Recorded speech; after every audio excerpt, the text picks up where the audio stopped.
So, should our descendants terraform planets or build space stations?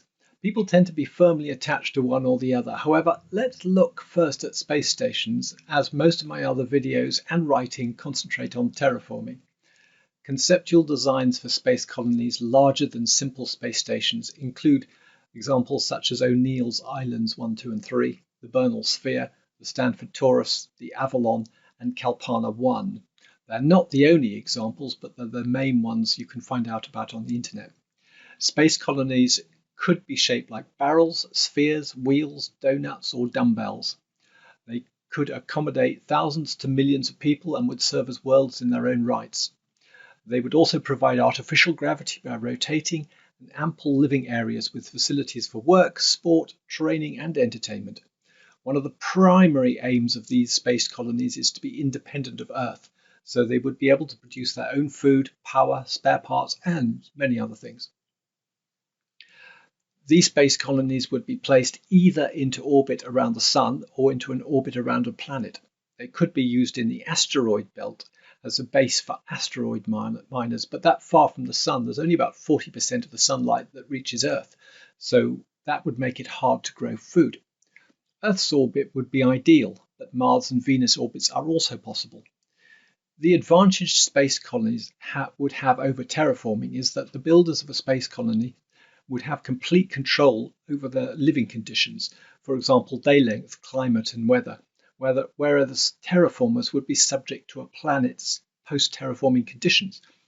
They would also have easy access to solar power in a space colony, and raw materials would be easily accessible in asteroids, and they wouldn't have to fight a planet's gravity to export resources. The Bernal Sphere was first proposed in 1929 by John Desmond Bernal. This rotating spherical shell would be 16 kilometers, 10 miles in diameter, with an interior divided into sections connected by a central corridor. Later designs include additional rings of agricultural food production and solar power arrays. Gerald O'Neill used this design as a basis of his Island 1 concept design.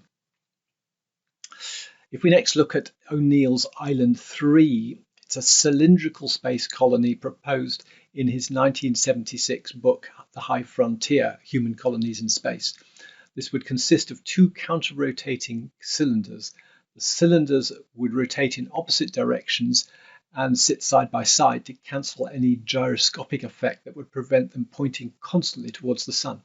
The largest, Island 3, would be 8 kilometers, that's 5 miles in diameter, and 32 kilometers, that's 20 miles long, connected at each end by a rod via a bearing system. Their rotation would provide artificial gravity. Large mirrors would be hinged at the back away from the Sun, with the unhinged edge pointing toward the Sun. The mirrors would reflect sunlight into the cylinders through giant windows. Night is simulated by opening a window and letting the occupants view empty space. During the day, the mirrors would move to give the impression of natural sunrise and sunset. The next one on our list is the Stanford Torus. This was proposed by NASA in 1975 as a donut-shaped ring connected by hub and spokes. The living space would be similar to a long glacial valley, with the ends eventually meeting overhead to form a complete circuit right over your head. The Kalpana 1 was designed to fix the issues inherent in O'Neill's designs by providing solutions to the shielding mass, the requirement for large mirrors to bring in sunlight, and rotational instability.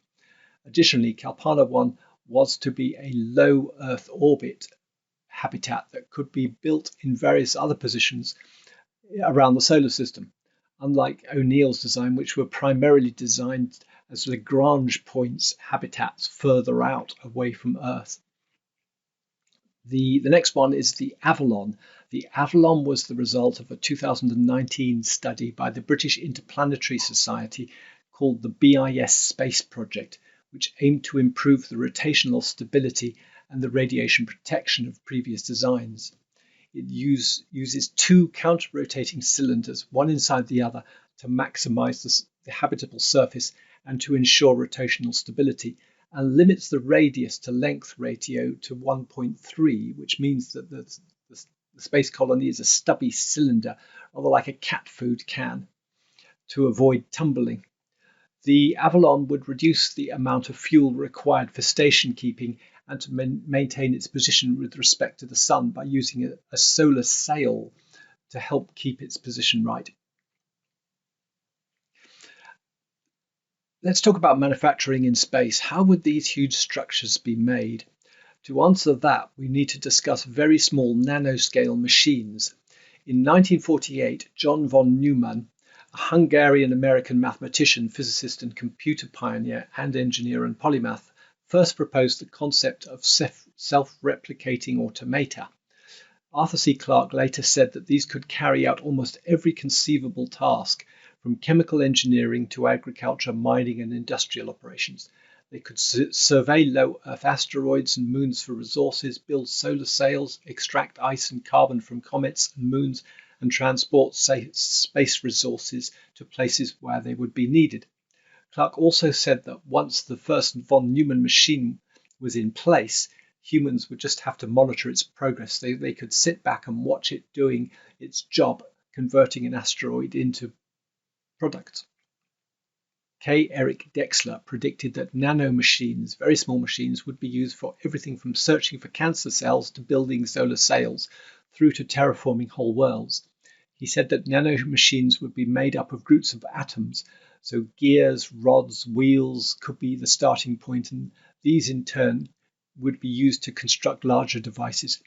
Added to these, nano batteries and nano computers would give even microscopic specks of dust enormous computing power. We would only need to plant a von Neumann seed on an asteroid containing the right resources.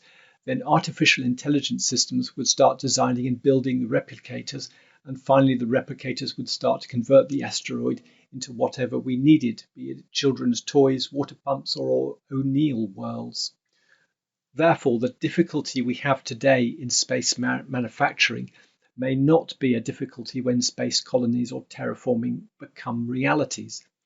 Then, separating oxygen from carbon dioxide for a planetary atmosphere or building a space colony may require the same approach of just planting a von Neumann seed in the right place and letting it get on with it.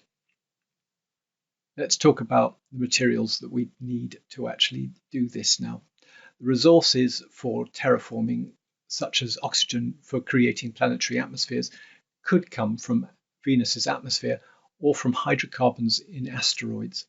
Nitrogen could also come from Venus's atmosphere or from the outer solar system moons or from Kuiper belt objects. The materials needed to build a space station would probably come from the asteroid belt or from Trojan asteroids sharing Jupiter's orbit. However, if the processing or manufacturing would start with the planting of a von Neumann seed, the cost may be similar per ton of material processed. This means that we can use the mass required as an estimate of the money required. Additionally, in 1,000 years' time, our descendants will probably have much better rocket engines and will be able to move resources around the solar system in ways that we can only imagine today. This will include resources for space colonies and for terraforming. Now let's do a comparison of the kind of resources, the kind of mass, and potentially the kind of money that would be required for terraforming or for building space colonies. 4 of the space colonies mentioned have estimated total masses, with the Bernal Sphere and the Stanford Torus at 10 million tons each, the Kalpana one at 15 million tons, and the Avalon at 60 million tons. This gives us an average estimated space colony mass of about 24 million tons.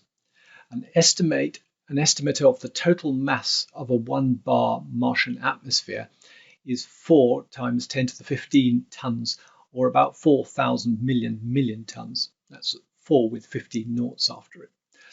This would need to be made up primarily of oxygen and nitrogen. Additionally, because Mars is a small planet, it may actually need a bigger atmosphere than this, and possibly even a 2 bar atmosphere. But let's work with the 1 bar atmosphere figure. This means that a 1 bar atmosphere would be equivalent to about 16 million space stations.